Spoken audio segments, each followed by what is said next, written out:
Hey guys, welcome back to the farm. It is a beautiful night here in June. Looking out over the pasture, sun's starting to set here on us, and we thought it would be a great time to give you an update on our sheep. So recently, we added 4 sheep to our flock. Right now we have a split flock. We have 6 out here on the main pasture. We have 4 in our woven wire corral. So I thought it would be a good time tonight to get out here, give you guys an update as to what's going on with our pasture, some plans we have for this. Right now you can see the grass is definitely experiencing some explosive growth here. So we'll talk about that a little bit, and then we'll show you the new 4 and kind of give you what's going on with those guys as well. So right now we're walking out in what was our original sheep pasture last summer. The month of May, we experienced, oh man, even April, a ton of rain here. We definitely had some explosive growth, and here we are in June, starting to dry up a little bit. But needless to say, this pasture has come back tremendously, to the point where a lot of this stuff's going to seed, and it's probably overgrown a little bit too much. So right now our sheep are out here. We turned them loose out here because we added the 4 new sheep to the flock. I wanted to separate them. It's really important that you separate new animals. I've talked about that extensively before, but we have to break that parasite load if there was one. You just don't want to take that risk. So the old flock's out here grazing away. Some of this stuff, you hear it a lot of times. When your grasses go to seed, it definitely starts losing nutritional value for your livestock. Fortunately, the sheep, if any animal, and goats, I would say, they're going to continue to graze that down at least a little bit, where a cow would probably, turn its nose to this stuff. So not the best condition, but they're definitely making progress on it. This is a pretty large pasture for 6 animals. I understand that. Our plan will be run them here until we can integrate the new 4 with the existing 6. We'll get them all out of here together, and then we're probably going to come back here and mow this off. When you mow it off, you'll kind of kickstart that growth again. The timing's going to be a little weird because it's going to be kind of right in the middle of summer by that point, but we should kickstart the growth again, get some nice fresh grass in here, eventually get them back on here. But I've talked about it. We have probably a little bit too much pasture right now for the amount of animals we have. We'll see what I can do with 10 sheep. We're gonna start definitely trying to get them to rotate through these pastures a little more methodically than what we're doing now. So we are kind of in an interesting spot where we're adding animals to our flock. We're trying not to get the others sick. So we're in a weird position here, but give it time. We'll get everybody together, and then we'll be able to kind of march them through a little more methodically, like I said. So in the meantime, they'll just continue to graze this down for what it is. There's plenty of grass in here. I mentioned this was our original pasture. The pasture next door here, and we'll head over here, that was old Christmas trees last year. So just a few short months ago, it was all Douglas fir. Clear cut that this past winter. And then this spring, I put a video up a while back. We seeded that. I basically created a pasture mix based off of, kind of other things that I've seen. Orchard grass, bluegrass, fescue, ryegrass, some clover, and that's coming in really nicely. We do have some random spurts of milkweed coming up in there. Shouldn't really affect anything. The sheep are gonna go through. They're gonna kind of just trample that down as they're grazing away here. So there's definitely a difference when you look over and you look at this grass, and then when you head over there, definitely more variety over on that side, and then a little more weeds here behind us. So it's interesting to see kind of what happened there. And by seeding it, we definitely expedited the growth here. This would have grown up as something. I just don't know what would have come up here. You can see some clover down in here. We got the different grass mixes, the fescue. You got some orchard grass. So we got a good mix going on here. As we graze this a little more effectively, hopefully, this land continues to develop, the way we want it to. But that's why we have sheep, guys. Sheep are not picky whatsoever. They'll thrive in this stuff where some of your other animals, I always go back to cows. They're not going to go for it. Once this stuff goes to seed, you're going to be hurting, especially as the weather warms up, things start to dry out and you don't have the growth rate that you would during the early spring. And as I say that, of course, they're not out here on the pasture. They have that whole section of shade down there in the corner. Sheep will love a lot of that underbrush, so that's where they're at right now. Not only that, it is still sunny out here. It's still pretty warm, so getting some shade. I'm sure they're grazing away down in there.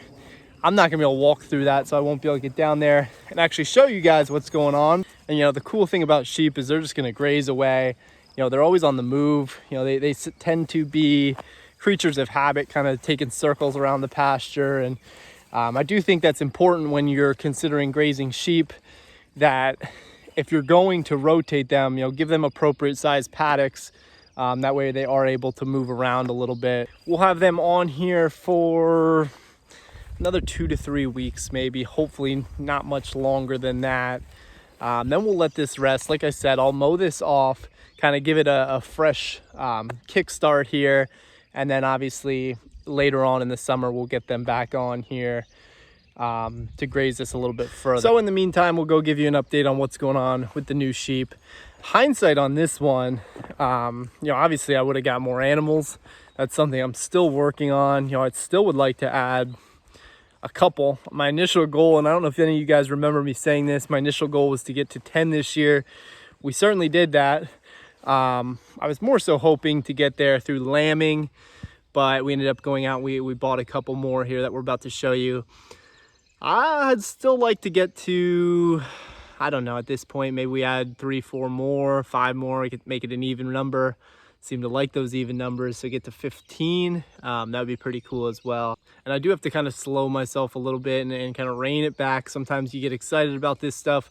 All it takes is a little drought, and then you run the risk of having too many animals. But I think we can comfortably carry 15 here with very little risk as far as space for grazing.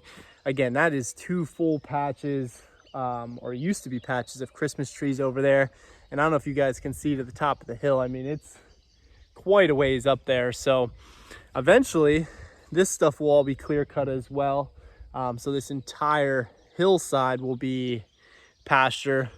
We have our old winter pasture over here, which was down in the woods. You can see the shelter here behind me. And then obviously I've been talking about it forever now, our new 5-acre pasture on the west side of our farm. So we got lots of grazing room, definitely could run, a good number of animals here. It's just now slowly getting us up to where we want to be. I'd rather take it a little bit slower than just go too far, too fast. And then obviously you run into all sorts of issues, things that are unable to be corrected. So we'll slowly get there. Hopefully next spring we get, geez, how many girls do we have now? 1, 2, 3, 4, 5. We have at least 5. If I'm thinking correctly here. So hopefully we have a bunch of lambs, call it, we have 1 to 2 per. Now you're talking 5 to 10 lambs next spring. And just like that, your flock is multiplying very quickly. So that's the plan. And we'll make sure we can do what we can to follow through on it. So here we are sitting in with the new sheep. We have Mary, who's our ewe. She's the mother to this ram lamb right here, which remains nameless for right now. And then we have our 2 older lambs back here. One is a ram lamb, one is a ewe lamb.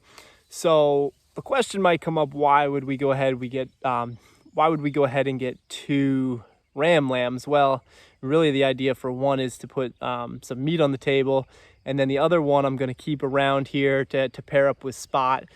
If we decide to separate the rams for a little bit, that'll obviously give him a companion. It will also give us some diversity as far as breeding as well. So we'll probably keep one of the ram lambs around. Whoever looks a little better and healthier, that's the one we're going to stick with.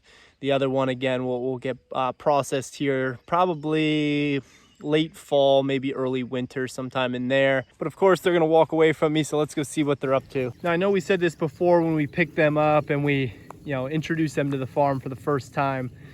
They are Katahdins, at least that's what we're told.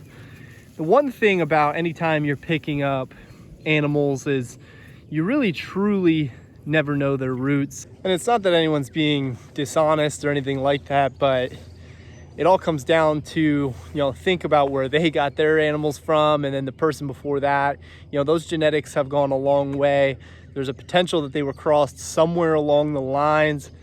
Mary definitely appears to have some sort of cross in her, because she definitely has a little bit of a more woolly coat, I guess you would say, similar to kind of what Bucky had going on. Now, the one thing that is interesting is Brownie up in our main flock. She hasn't shed yet either, so you know, I hold out hope that Mary here is still going to shed.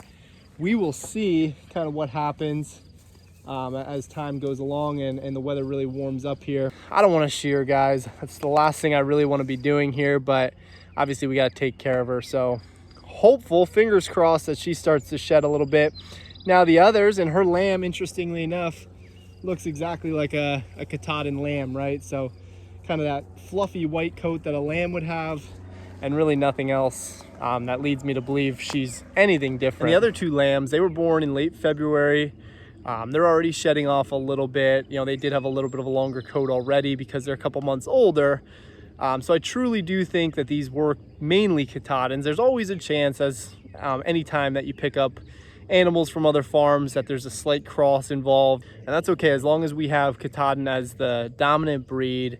That's really what we're going for, and sometimes even having those crosses makes your flock a little bit stronger. So we'll see. We'll keep you guys updated on really how these guys turn out and how they grow. They are putting on really nice size already for only being a few months old, but really, I mean, they're acclimating very well to this point. Like I said, about 2 to 3 weeks more on this pasture, then we'll integrate them with the rest of the flock, and that'll be pretty cool to see once we get 10 animals all out together. Definitely the most we've had here, and like I said, we're definitely looking to add maybe a couple more by the end of summer. So anyway, if you like what we're doing, please consider giving us a thumbs up, hitting that subscribe button. We really appreciate you following along tonight. And if you have any questions, comments for us, please drop them below. We'll be happy to answer you. As always, happy to help you out and get you started on your own journey. So thanks for watching, guys. We'll be with you soon. Have a great night.